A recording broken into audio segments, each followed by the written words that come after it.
नमस्कार, मैं अंकुश अनामी एक बहुत महत्वपूर्ण विषय पे आपसे बात करना चाहता हूँ। कोविड-19 की संख्या भारत के अंदर 8 लाख को पार कर चुकी है। अगर हम और आपका परिवार अब तक इससे सुरक्षित हैं, तो ये ईश्वर की अनुकंपा है। लेकिन यदि ये वायरस किसी भी प्रकार से हमारे या आपके परिवार के बीच तक आता है, तो उसके परिणाम भयंकर और घातक हो सकते हैं।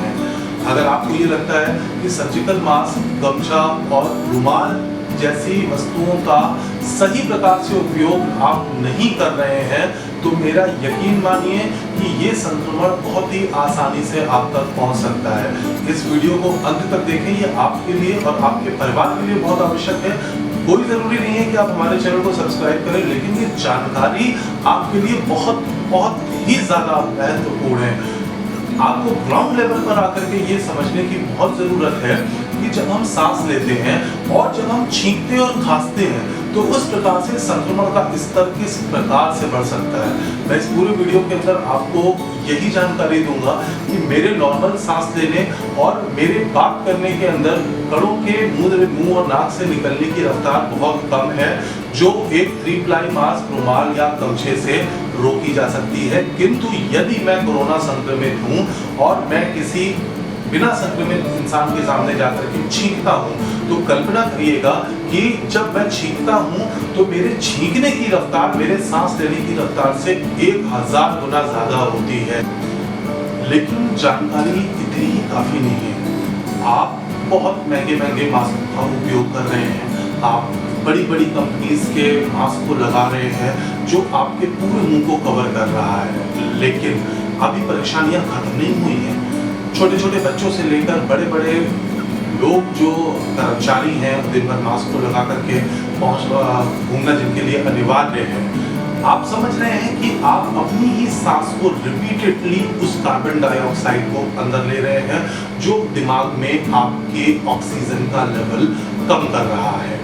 डॉक्टर्स और वो लोग जो सीधे कोरोना पेशेंट्स के, संक्रमित पेशेंट्स के संपर्क में हैं, उनके लिए इतने टाइट और इन मास्क का उपयोग बहुत आवश्यक है, क्योंकि वो इंटेंशनली उसी संक्रमण के साथ में रहते हैं। लेकिन सामान्य भाषा के अंदर मैं मास्क की एक छोटी सी परिभाषा आपके सामने प्रस्तुत करना चाहता हूं, और आप अपने घर पर भी इसका प्रयोग कर करके देख सकते हैं।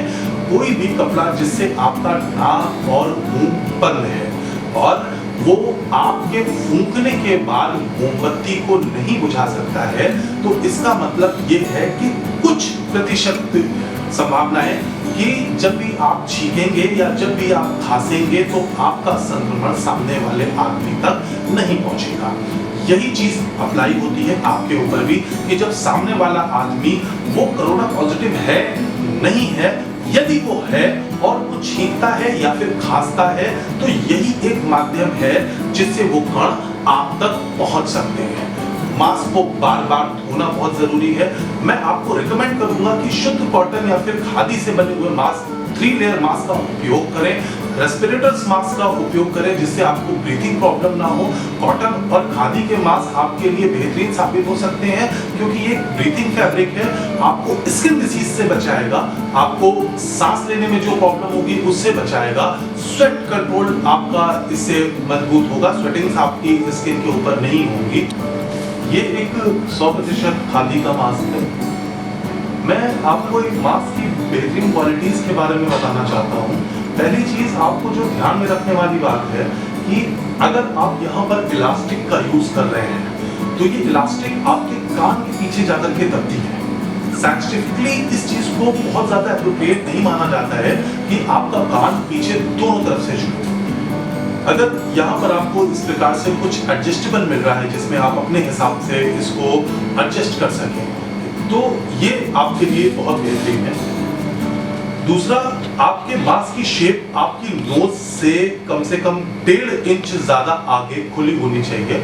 जब आप इस मास्क को इस तरीके से वियर करते हैं, तो ये मास्क आपका नाक और चिन से चारों तरफ से ढका होना चाहिए, ताकि कोई भी कण, कोई भी बैक्टीरिया, कोई भी वायरस, जो कंडक्टर मैंने आपको बताया, वायरस हवा में नहीं जाकर के फैल रहा है। वायरस जो है वो आपके जो मुंह से निकलने वाले थूक है, जो आपका कण है उससे मीडियम लेकर के आगे बढ़ रहा है। दूसरा, अगर आपके मास्क के अंदर रेस्पिरेटर है यहाँ पर, तो ये आपकी ब्रीथिंग इश्यूज को सही करने के लिए अच्छा है, आप इजीली सांस ले पाएंगे। और जो मैंने आपसे बताया कि कार्बन डाइऑक्साइड की जो प्रॉब्लम है वो इससे आपसे काफी हद तक रिजॉल्व हो सकती है। इस मास्क को 3 लेयर बनाया गया है, 3 लेयर का ये मास्क है, जिसके अंदर अपर लेयर, मिडिल लेयर और इनर लेयर है। ये 3 लेयर आपको प्रोटेक्ट करती हैं। जैसा कि मैंने आपको वीडियो के अंदर बताया कि अगर मैं इसको वियर करता हूँ तो मुझे ब्रीथिंग प्रॉब्लम नहीं होती, क्योंकि ये 100% कॉटन का मास्क बना हुआ है। मुझे स्वेटिंग नहीं होती है इसको पहनने के बाद में। मैं रेस्पिरेटर से ब्रीथ इजिली कर सकता हूँ, अपनी कार्बन डाइऑक्साइड को एग्जिट करता हूँ। लेकिन जब भी मैं छींकता हूँ या जब मैं खांसता हूँ तो मेरे जो पार्टिकल्स हैं, जो मुंह से और सांस से निकलने वाले पार्टिकल्स हैं, वो इसको एब्जॉर्ब कर लेता है, अपने पास में एब्जॉर्ब करेगा, ताकि वो दूसरे तक किसी भी मीडियम से ना पहुंच पाए।